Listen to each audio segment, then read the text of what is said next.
Before I begin, I offer this video to the Divine Mother, to that Divine Shakti within me, within all,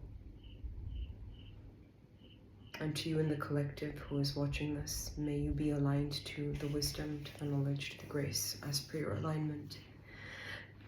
And I dedicate this video to two of my dear friends, one for helping me come up with the title, which I was completely stumped on, and the other to my dear brother of the wind, Pavan Putra. This video is dedicated to you.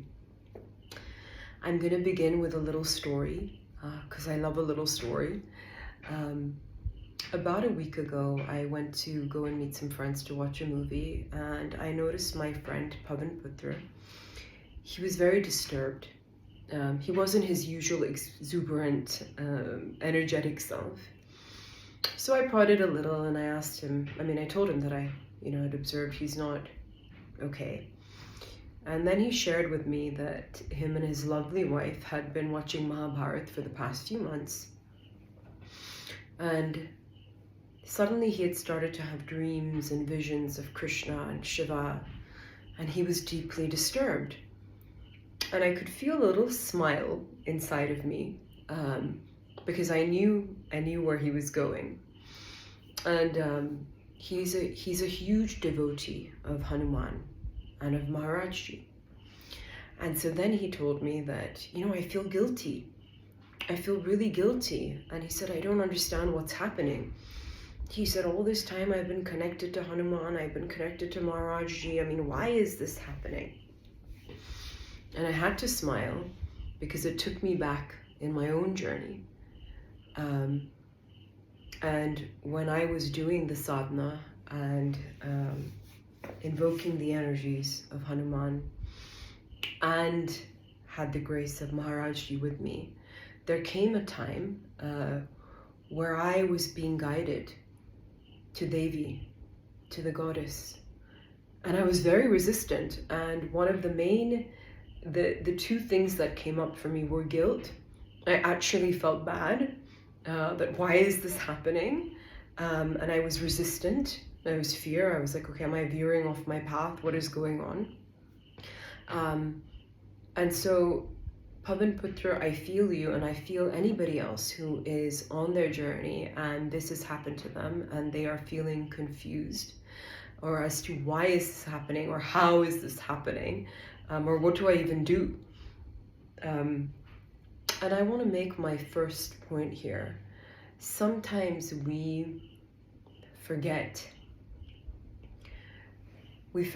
the fundamental truth that all emanates from the one light, from the one truth. All of the gods and goddesses and deities are archetypes, are personifications and embodiments of aspects of the one truth, of the one consciousness. And so it's very natural that as we journey, we may be pulled to connecting with different aspects of consciousness as we journey as consciousness within our own consciousness, as we work to expand our consciousness, to embody more light, more of the light that we are. There may come points on the journey where you will suddenly be called or pulled either by a desire within you or by that energy appearing into your reality, to explore the depths of consciousness within yourself through that archetype. And we may feel resistance because, remember, the mind's nature is to cling and to attach. And we do get very attached when you have a connection and a relationship with a guru or a deity. It's very personal. It's very, it's one of the most intimate relationships you can ever engage with, because essentially you're engaging with your own soul, with your own innermost being through those mediums.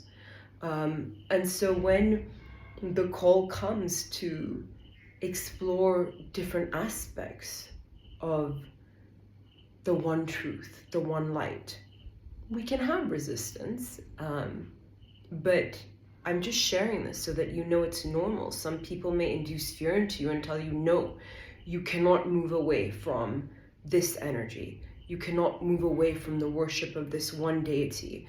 That has not been my experience, and I don't think that's the ultimate truth. All of these deities are connected to truth. They are the embodiments, the different aspects and embodiments of this truth. And one of the most beautiful things, especially if I reference Sanatan Dharma or the Vedic texts or the Vedic mythology, you will see and read stories and hear stories of how all the deities worship one another. And I think that's such a beautiful thing to take away, because if we look at life, if we look at the forces of life within ourselves, everything serves everything. Creation serves preservation, preservation serves destruction, destruction serves creation. All of the polarities, the dualities that we perceive actually are complementary and serve one another, right? They are parts of that one truth, that wholeness. They are the integral parts that comprise of the whole. So please, when you are being called at any point in your journey to take a step towards working closely and intimately with another aspect of consciousness, don't resist. Don't feel fear.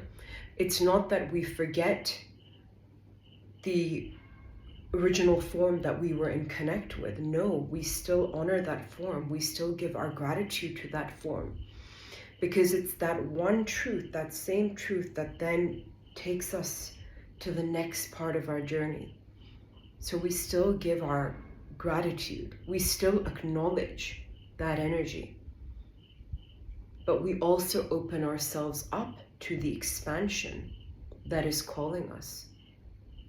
So if I had to say it in one small line or two, flow where the water takes you, go with the energy, and don't block the flow of your own abundance. Don't let your attachment block the flow of your abundance. And that can be attachment to anything, because remember, the mind's nature is to cling, is to seek security. You know, it doesn't want that change. So this can apply in this aspect or just in life in general.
Shri Ram